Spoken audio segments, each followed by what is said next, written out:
Mga kapamilya, you are watching PGT Exclusives! For tweet and comments, gamitin lamang po ang ating official hashtag for today. Ako pa rin si Wise Estabilio. At kasama ninyo ngayon, Lorraine Galvez. At eto na, nagbigay sa atin ng magandang mood kanina. Let's all welcome Mammoth Sounds! Asan na siya, Lorraine? Wow!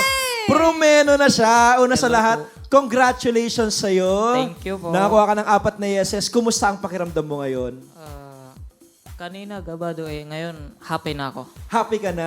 Opo. Nawala na yung kaba mo, parang ganun. Wala na po. Yes, naman. Anong pakiramdam na napakita mo yung talento mo na talagang nagulat yung 4 nating judges? Yung kanina, sabi ko, parang hindi nila familiar to, hindi nila alam yung tunog ng mga sasakyan. So, nung pinatunog ko, hindi ko expect na ganito pala reaction nila, na magulat sila. Yes, especially Donnie, no? Kasi si Donnie ay nagmomotor di ba? So alam na alam niya yung mga tunog ng mga sasakyan. Pero kailan ba nagsimula yung interest mo na gumaya ng mga tunog ng mga sasakyan? Nung maliit pa ako, bata pa ako, mahilig na ako sa mga sasakyan. No, simula nung 5 years old, may mga sasakyan ako ng mga maliliit. Like, maglaro ako, broom, broom, broom, broom. Mahilig ako mag-games ng mga sasakyan, ganon. So, nakita ko sa mga YouTube or sa personal, syempre, taga Dubai ako. Maraming dumadaan na sports car. So, naririnig ko. Kaya ginagaya ko hanggang sa tumatagal. Palaki ako ng palaki. Nag-improve na yung sound check. Yes. Galing, no? So yung mga pamangkin ko na ginagawa, yung sabihin ko, galingan mo pa para makasali kang PG. Pwede.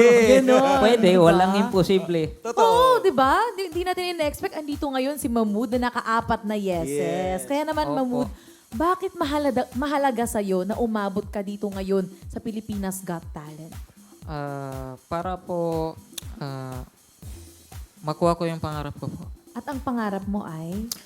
Maging mechanic, technician, pwede. Like, mag-modified or mag-ayos, ganon. Bakit bakit doon napupunta yung interest mo sa mga, like, mag-ayos ng sasakyan, mag-modify? Kasi po, parang parang laruan din Kuan, halimbawa, palitan. Parang, kumbaga sa babae, naga-makeup ka. Install mo ganyan. Lagyan mo pulbo, ganyan. Pulbo ng tao ay sample pintura ng sasakyan. Ganun. Palitan mo pintura, palitan mo ng tire, palitan mo ng mugs. Lagyan mo spoiler, mga ganon. Alam mo, ang husay lang kasi sa edad niya na 17, alam na talaga niya kung ano yung gusto niyang gawin sa buhay. At saka grabe yung passion niya sa Yes. pagiging mekaniko, di ba? Oo. Hanga ako sa mga batang ganyan. Kaya naman, Mahmood, baka may message ka sa mga katulad mo na ganyan din ang pangarap katulad mo. Sa mga taga-Bukana dyan, shout out po sa inyo.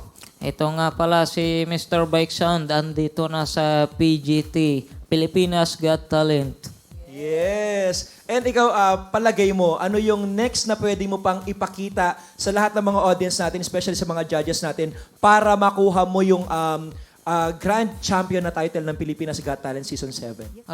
Mag-add ako ng mga ibang mga sports car na kilala sa ibang bansa. Ay, meron akong suggestion. Ano yun? Pedicab. Hi! Paano ba ang tunog ng pedicab?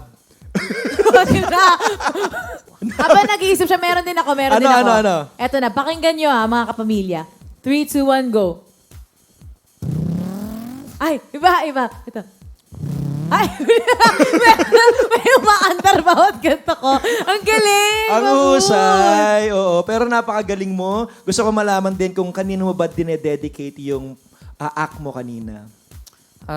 Sa taga-Bukana dyan, nanay ko, tatay ko, lola ko, shoutout sa inyo. Andito ako sa Pilipinas Got Talent at mahal na mahal ko kayo. Mwah.